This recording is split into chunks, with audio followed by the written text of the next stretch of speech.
Mesdames, Messieurs, bonsoir. Bienvenue dans cette grande session d'actualité du journal sur Objectif DKTV. Ouvrons cette session d'actualité par cet élément de la présidence de la République.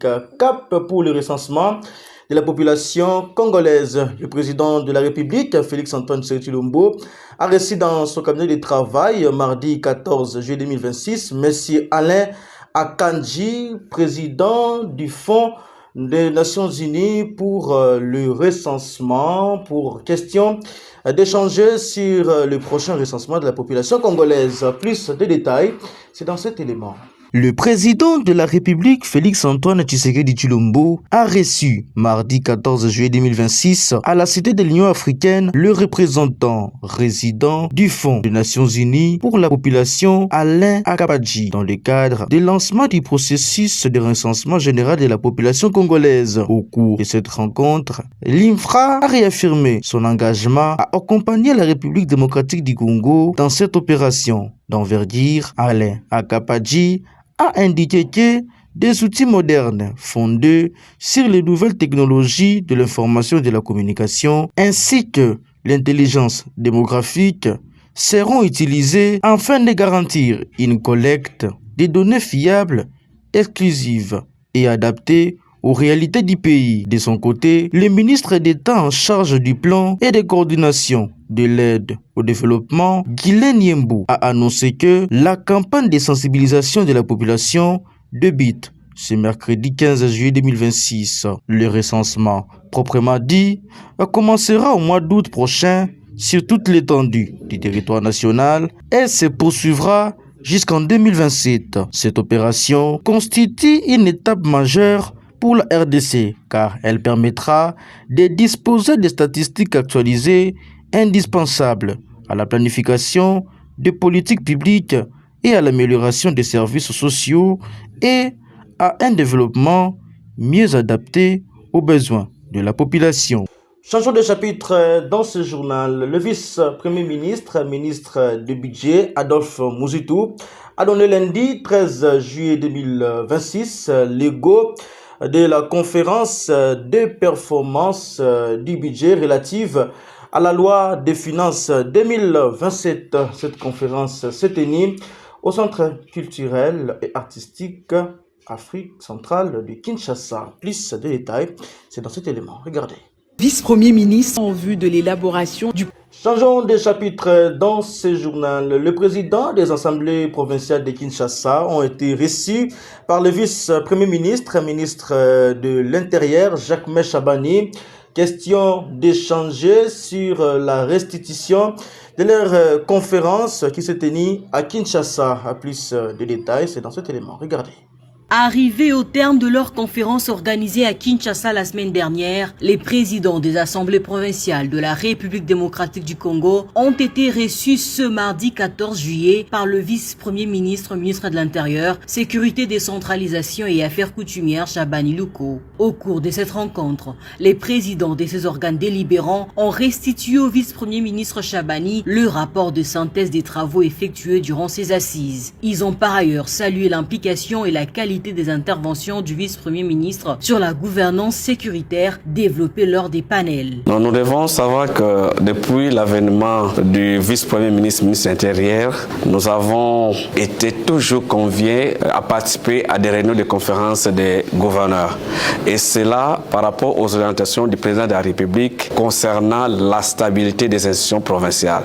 C'est dans ce cadre-là que nous avons senti son accompagnement depuis les premiers jours à Kalemi jusqu'à l'avant-hier, quand nous avons tenu notre conférence de président, une session extraordinaire.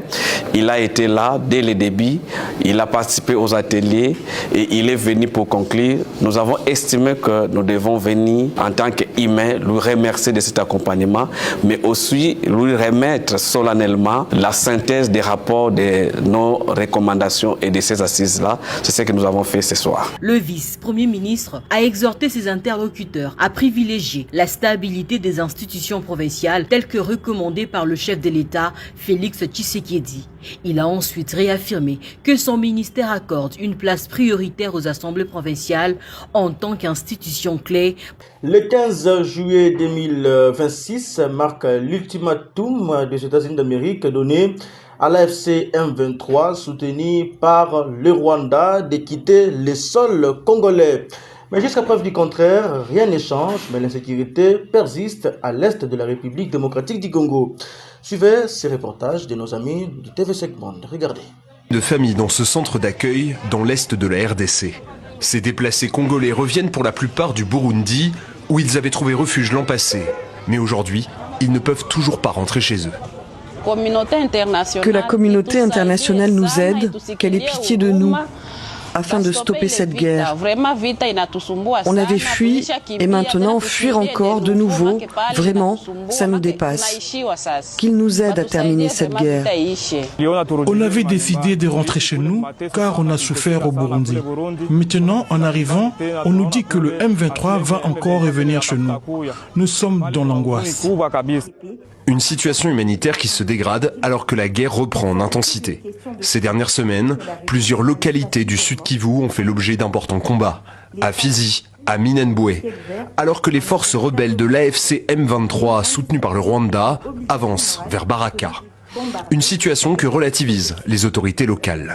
La situation sécuritaire en province est relativement calme et sous contrôle. Face à ces ambitions démesurées, l'autorité provinciale a rassuré les membres du Conseil que les forces armées de la République démocratique du Congo se comportent bien sur terrain et que toutes les stratégies sont mises en place en vue de barrer la route à l'ennemi et reprendre toutes les zones actuellement occupées en territoire d'Fizi.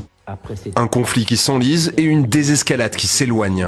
Les États-Unis avaient fixé un ultimatum au Rwanda pour retirer ses troupes de RDC d'ici le 15 juillet. L'AFC M23 exclut de son côté tout abandon des territoires qu'il contrôle. On est toujours là, on ne quittera pas et j'ai rassuré la population qu'on n'est pas là pour quitter. Bien au contraire, on est là pour consolider la paix qu'ils ont. C'est une denrée rare.